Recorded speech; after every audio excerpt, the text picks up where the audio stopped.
안녕하세요. 자, 일단 제가 예비고일 학생들이니까 그 중학교 과학이랑 고등학교 과학 차이점 좀 설명을 드리고 그리고서 시작을 할게요. 자, 일단 이제 중학교에서 고등학교 올라올 때 이제 화학 수업을 처음 들으면 아마 한 두 번째, 세 번째 시간 수업을 듣고 나면 저한테 개인적으로 이제 상담 전화를 많이 요청하시거든요. 이제 그럴 때 가장 많이 하시는 말씀이 우리 아이가 학원 수업을 들을 때는 다 이해가 가는데, 막상 문제를 풀려고 보니까 문제가 잘 안 풀린다. 이런 말씀을 많이 하세요. 그러니까 우리 아이가 이해를 못하지 않았느냐, 이 말씀을 많이 하시는데, 사실 중학교 과학은, 이론 설명 듣고 문제를 풀면 문제가 다 풀려요.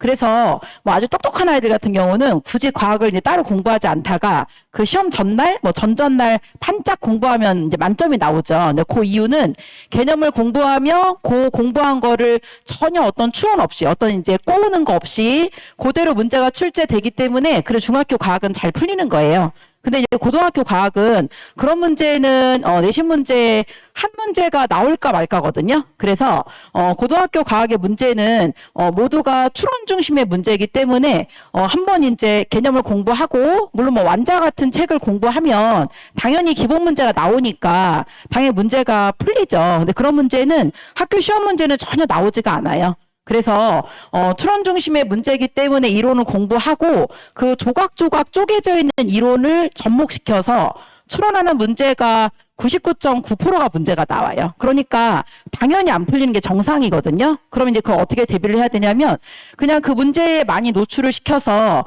많이 틀려보고 오답 체크하면서 이런 식으로 사고할 수 있구나라는 걸 자꾸 이제 그런 걸 훈련을 해가지고 이제 우리가 이걸 극복해 나가야 되는 거지 중학교 때처럼 생각하면 안 된다라고 생각을 하셔야 되고요. 자, 그럼 이제 화학원 과정을 좀 보시기 전에 일단 뭐 이제 요거 설명 혹시 들으셨을지 모르겠는데 1학년 때는 기존 아이들이랑 차이가 없어요. 1학년 때 그냥 통합과학만 쭉 진행을 하는 거고요.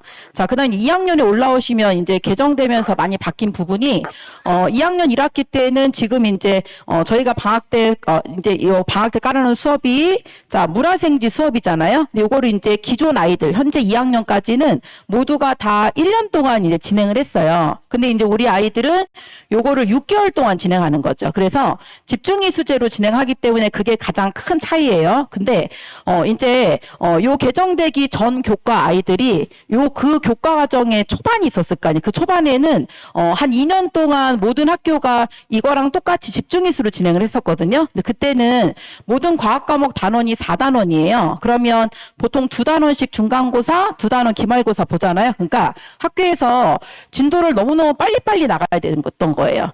빨리빨리 나가고 그리고 이제 시험을 보고 하니까 학교 선생님들이 굉장히 급했었거든요, 마음이. 그래서 깊이 있게 나가지 못하고 수박 겉핥기식으로 나가고 문제도 굉장히 쉽게 출제를 했었어요. 근데 그러다가 3년 차쯤 되니까 이제 학교에서 도저히 안 되겠다 해가지고 이제 1년 과정으로 커리를 바꾸면서 지금은 굉장히 진도는 천천히 나가면서 시험 문제가 단원이 좁아지니까 문제가 깊어지잖아요. 그래서 지금은 시험이 굉장히 어려워진 거예요. 자, 그러면 우리 아이들 같은 경우는 그러면 이제 아예 나라에서 공식적으로 이 한 과목을 6개월 과정으로 진행을 하니까 아마 요 전 교과 과정의 초반처럼 시험 문제가 쉬워질 거예요.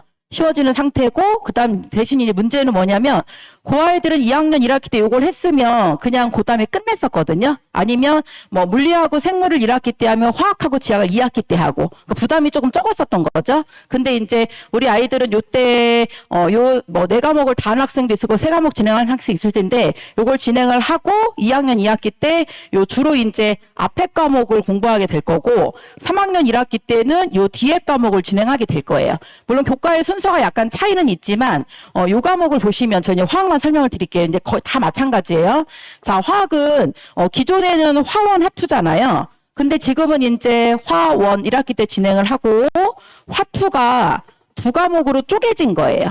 그래서 이제 화투의 앞부분 좀 쉬운 부분은 물질과 에너지가 된 거고 화투에서 이제 가장 어려운 부분 이게 그냥 화학 전체도 제일 어려운 부분이 화학 반응의 세계인데 이 화학 반응의 세계는 화학 평형만 들어있어요. 근데 요거는 제가 지금 현재 중3 아이들 이 아이들이 12월 달에 그 예비 중3이었을 때 그때 화원이랑 물질과 에너지랑 화학 반응의 세계를 제가 지난주에 종강한 반이 있거든요. 근데 아이들을 쭉 보니까 화원이랑 물질과 에너지까지는 아주 쉽게 하는데 여기 평형을 굉장히 어려워했어요. 근데 이건 이제 3학년 1학기 때 과정이니까 아직은 이제 선행하기는 조금 이제 너무 빠른 감이 있긴 한 거죠. 근데 어쨌든 요 세 개 중에서 요 화학 반응의 세 개가 워낙 가장 어려운 부분이다라고 생각하시면 되는 거고요. 자, 그래서 이제 요거 2학년 2학기에 제가 적어둔 이유는 뭐 외대부고 그 학교 같은 경우는 2학년 2학기 때까지 요 과목을 다 끝내요. 그러니까 이제 학교마다 차이가 있는 거죠. 그래서 그 학교는 좀 이제 확인을 해보셔야 되는 거고요. 자, 그럼 이제 화학원의 내용을 좀 보시면, 자, 화학원은 일단 기존보다는 내용이 3분의 2로 줄었어요. 자, 그래서 이제 보시면, 자, 우리 아이들이 이제 아마 2학년 1학기 올라가면 첫 번째 중간고사에서 1단원이랑 2단원 공부를 할 거예요. 시험을 볼 거고. 자, 그 다음에 2학년 1학기 기말고사 때, 자, 조금 이따 보여드릴 3단원, 4단원 시험을 볼 거예요.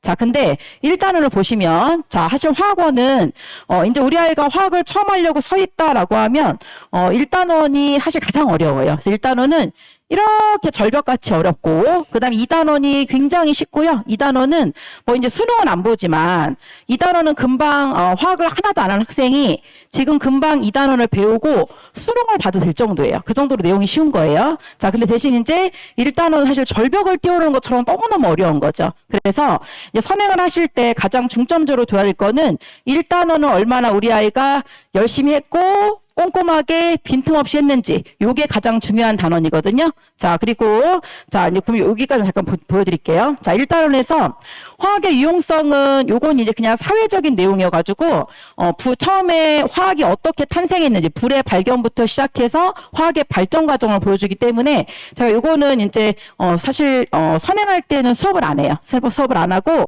요건 내신 때도 학교에서 한 문제나 두 문제 정도 나와요. 그래서 요건 이제 선행할 때는 제가 제끼고요. 그럼 뭘 하고 화학 반응 양적 관계인데 화학을 이제 지금 사실 화학이 좀 인기가 수능에서 없잖아요. 근데 그 이유가 저기에는 양적 관계가 어려워서 그래요. 양적 관계는 이제 우리 아이는 수능을 안 보지만 자, 양적 관계가 화학원에서 가장 어려운 단원이다 생각하시면 되고 그래서 첫 번째 중간고사 볼 때 잘하면 등급이 잘 나올 거고요. 여기를 못하면 아이가 이제 사실 공부하기 굉장히 어려워할 거예요. 그래서 선행할 때는 항상 양적 관계를 중점적으로 이제 깊이 있게 생각하시면 된다. 요거 하시면 되고요. 자, 그 다음에 2단원 같은 경우는 전부 다 개념이에요. 여기는 추론이 별로 없어요. 그래서 우리 아이가 지금 당장 수능을 봐도 한 번 배우고 수능 봐도 만점 나올 단원이죠. 자, 여기는 이제 2단원은 전부 다 개념 단원이다. 추론도 별로 없고 자, 1단원은 화학의 유용성 두 문제 나오는 거 빼고는 100%다 계산 단원이다. 자, 그래서 아이들이 요 단원 공부할 때는 이게 화학인지 수학인지 모르겠다. 이런 얘기도 많이 해요. 그러니까 수학을 잘하는 아이들이 굉장히 이로운 거죠. 자, 그 다음에 3단원 보시면 자, 3단원은 사실 원래 내용으로 치면 3단원이 제일 어려운 거예요. 화학과를 나왔을 때 화학과에서 가장 어려운 게 평형이거든요. 근데 자, 아까 제가 그 3학년 1학기 때 배우는 화학 반응의 세계가 평형이라고 그랬잖아요. 근데 평형이 가장 기본 개념이 있고 응용이 있는데 그 기본 개념이 요 평형인 거예요. 그래서 여기는 굉장히 쉬워요. 그래서 평형이 이제 화원에 들어갔더라 해가지고 막 엄청 어렵다고 소문이 났는데 저기 평형은 하나도 어려워하지 않는 부분. 그래서 저기도 응용은 별로 안 되고 여기도 개념만 거의 있는데 다만 이제 평형 자체가 워낙 어려운 내용이니까 2단원의 개념보다는 조금 어렵다 생각하시면 되고요. 자, 그 다음에 이제 4단원이 문제인데 자, 4단원은 여기 있는 양적보다는 쉽지만 그래도 난이도가 조금 있어요. 그 이유는 자, 저기 이제 세개 보시면 저기에서 중화 반응 있죠. 자, 원래 화원 중에서 가장 어려운 부분이 양적 관계하고 중화 반응이에요. 중화 반응을 사실 잘하면 2학년 때, 요 기말고사 때는 하나도 문제가 없는 거죠.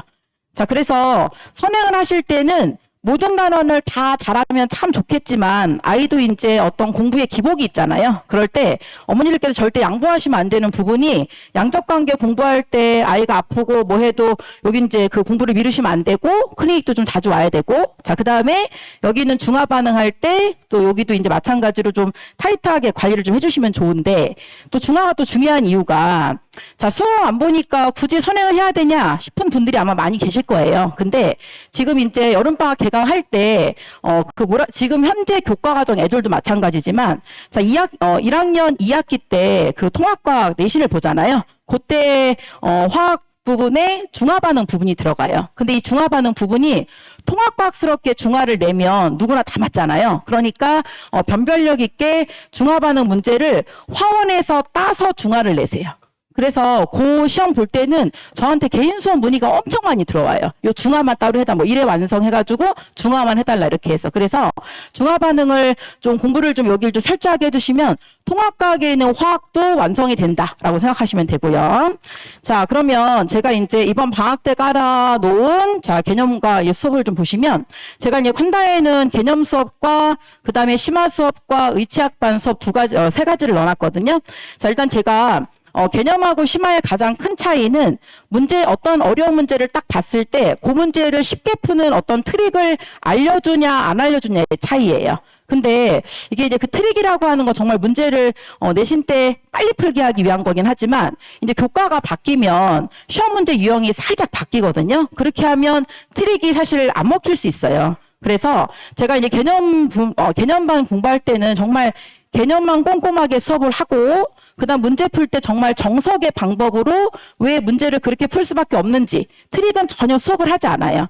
근데 그 이유는 요게 제대로 뿌리를 내린 상태에서 트릭을 쓰면 실력이 이제 일취월장하는데 그리고 요게 이제 잘못된 상태에서 트릭을 쓰면 나중에 2학년 때 가면 정말 엉망진창이 되거든요. 근데 이제 자 심화 같은 경우는 이제 요때는 이제 심화 개념 물론 설명해야 하는데 빠르게 설명하고 그다음 문제 쉽게 풀이하는 접근하는 방식을 제가 다양한 방식으로 알려줘요. 그렇게 해서 여기는 이제 조금 이제 공부를 많이 했으니까 문제 쉽게 푸는 방식으로 진행을 한다는 거 알고 계시면 되고요.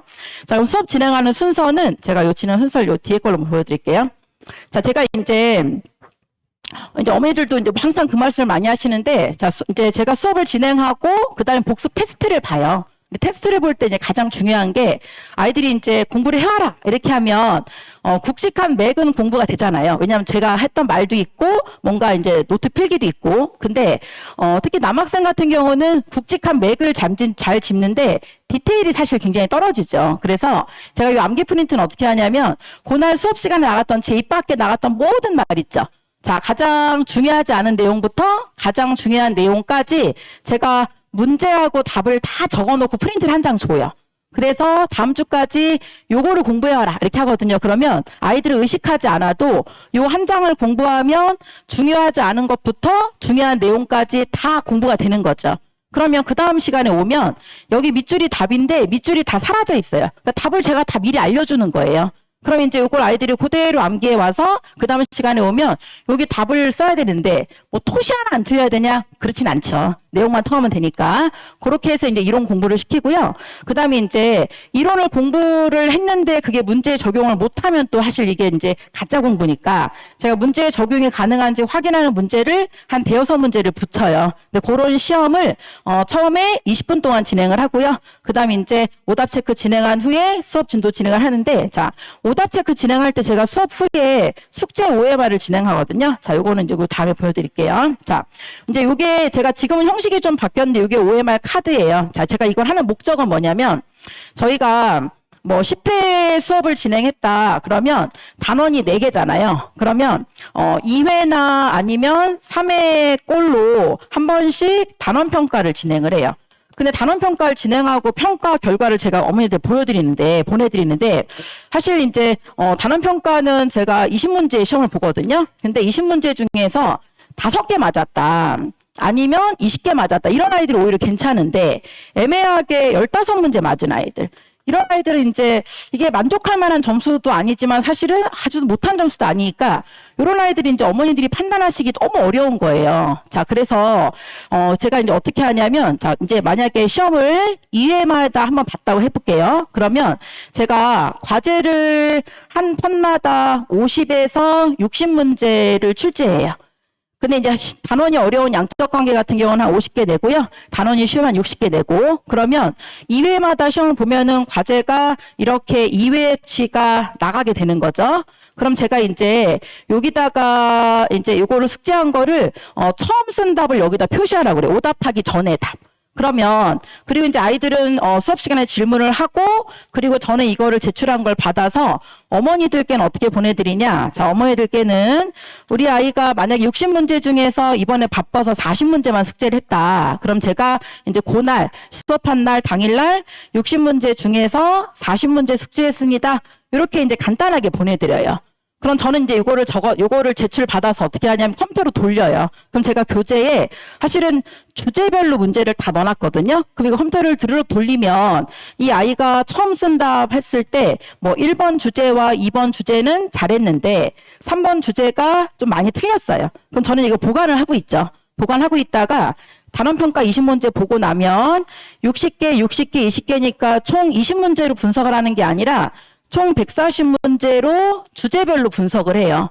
그렇게 하면 20문제 중에서 15문제 맞은 아이가 화학이 과연 잘 돼 있는 걸까 못 돼 있는 걸까 이제 궁금하시잖아요. 그럼 제가 단원평가를 보고 나면 요것만 가지고 분석하는 게 아니라 요 자료를 분석해서 어머니들한테 문자로 보내드리는데 제가 사실은 작년하고 올해는 작년 겨울방학이죠. 문자로 안 보내드리고 이제 문서로 보내드렸거든요. 근데 문서로 보내드렸더니 어머니들께 이제 전달이 안 되는 거예요. 자, 그래서 다시 원래대로 회귀해서 제가 요렇게 보내드려요. 단원별로 제가 주제를 10개씩으로 나눠놨거든요. 근데 사실 이게 내신 때는 주제가 더 다양하게 늘어나는데, 자, 이건 뭐 이제 사실 이렇게 하나하나 보면 굉장히 허접스러워요. 뭐 어떤 그래프도 없고 하니까. 근데, 자, 여기 주제 10개에서 저는 이제 예시기 때문에 다 잘 돼 있다고 했는데, 1번 주제랑 2번 주제가 잘 돼 있고, 뭐 3번이 안 돼 있다. 그럼 이제 어머니들이 이걸 보시고 나서, 우리 아이가 15문제 맞았는데, 숙제한 걸 다 분석해 보니까 어떤 주제가 안 돼 있다. 만약에 7번 주제가 안 돼 있다고 해볼게요.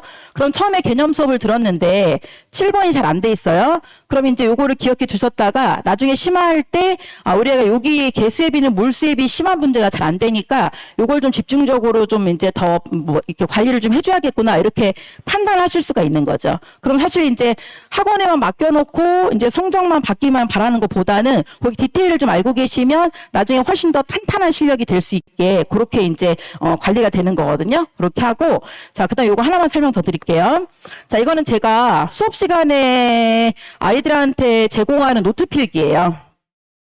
제가 이거 이제 8년 전 노트 필기를 매년 가져오는데, 자, 이게 뭐 예뻐서기보다는 제가 이제 8년 전에 아이들을 보니까 어느 순간 수업을 너무 열심히 듣다 보니까 수업은 듣지 않고 필기만 열심히 하더라고요. 그래서 아이들이 필기를 막 개발사발 이렇게 하니까 본인이 쓴 글씨가 뭔지 모르고 저한테 와서 이 글씨 해석 좀 해달라고 이런 아이들이 좀 많이 생기기 시작했어요. 그래서 안 되겠다 해가지고 제가 제 판서에 들어가는 내용을 제가 다 적었어요. 손으로.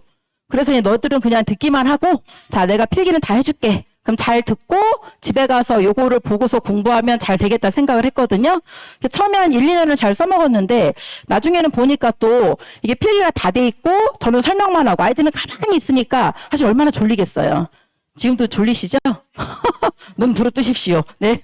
자, 그래서 이제, 그래서 안 되겠다 싶어가지고 제가 여기 색깔펜을 다 지웠어요. 지금은 제가 주는 자료가 다 흑백으로 돼 있거든요. 그런데 거기서 색깔펜, 이제 형광펜 칠하고, 자, 추가 글씨 쓰는 거는, 아이들이 한 20%의 필기는 본인들이 해요. 근데 이렇게 해서 잘 쓰고 있었다가 제가 2주에 한 번씩 단원평가 볼 때 아이들 노트필기 검사를 하거든요. 근데 그럴 때 주로 아이들이 잘 하는데 문제는 뭐냐면 일부 아이들이 저는 수업 시간에 A가 B보다 크다라고 수업했거든요. 근데 이제 아이들이 점점 갈수록 많은 다수의 아이들이 A가 B보다 작다 이렇게 거꾸로 필기를 하는 아이들이 생기기 시작했어요. 그래서 이거 큰일 났다 해가지고 지금은 이제 어떻게 진행을 하냐면 제가 한 3년 전부터는 수업 시간에 필기 조교가 같이 들어와요. 그래서 아이들은 필기를 따로 하고 그다음 맨 뒤에 필기 조교가 앉아서 제 필기를 이제 같이 해주는 거예요. 그리고서 이제 수업 끝나고 아까 그 암기 프린트 시험 봤던 거 이제 오답하는 사이에 저희가 복사를 해서 저희가 쓴 필기를 또 같이 나눠줘요. 그러면 이제 그 아이들이 과연 이 필기를 보면서 그러니까 조교가 쓴 필기랑 자기 필기를 비교하면서 과연 볼까 사실 제가 좀 의구심이 들었었거든요. 근데 생각보다 많은 아이들이 저희가 그 암기 프린트 시험 보기 전에 암기 프린트하고 그 복사한 노트 필기 있잖아요. 그거랑 자기 거랑 같이 비교하면서 공부를 많이 하고 있더라고요. 그래서 이게 쓰임새가 사실 굉장히 좋아요. 그래서 이제 본인이 뭐 필기하기 싫어하는 아이들은 보면서 요 필기를 보면서 하니까 공부가 좀 탄탄하게 완성이 되거든요. 자, 그렇게 하고 이제 그 다음에 단원 평가를 보고 나서는 개인별 클리닉을 진행을 하는데 이건 지정된 시간에 질문 시간 진행을 하고 제가 직접 하는 시간이 있고 조교들이 진행하는 시간이 있어요. 근데 이제 제가 하나 강조드리고 싶은 거는 저희가 단원 평가를 봐서 성적표를 제가 보냈잖아요, 문자로. 그러면 A라는 학생은 1, 2 주제가 부족하고 B라는 학생은 7번 주제가 부족하고 C라는 학생은 다 맞아가지고 모든 주제가 잘 돼 있어요. 그러면 단원 평가 본 다음 주에 오면 A라는 학생은 1번과 2번 주제에 대한 추가 문제가 같이 나가요. 근데 이거를 몰라서 틀렸는데 문제만 주면 어떡하냐 이런 사실 의견들이 있어가지고 제가 요거 각각의 주제별로 조그만 5분짜리 강의를 다 찍어놨어요. 그래서 그 주제 링크를 같이 보내드리면 그 링크를 공부를 하고 5분짜리 강의를 듣고 그 다음에 이 진리 주제에 추가 문제를 풀고 안 풀리면 다시 클리닉을 진행을 하는 거예요. 그 다음 7번 학생도 마찬가지고, 자, 하나도 안 틀린 학생은 이 아이는 이제 요 아이들보다 실력이 좀 완성이 돼 있는 거죠. 그래서 조금 더 난이도가 높은, 자, 더 고난도의 추가 문제를 줘서 또 연습을 시키는 거예요. 자, 그래서, 아이가 오픈 수업에 들어왔지만, 개인 수업 받는 것처럼 자기의 부족한 실력을 탄탄하게 메꾸고 나가는 거죠. 그래서, 이 커리큘럼대로 아이가 사실 잘 따라오기만 하면 실력이 정말 완전히 탄탄하게 이제 돼서 개념이나 심화 수업이 아주 공부가 잘 돼 있으면 고등학교 가서 특히 2학년 때 올라가면 정말 빛을 발하거든요. 그래서 저는 이제 그렇게 주제로 잡아서 하고 있고요. 예. 자, 발표 마치겠습니다. 감사합니다.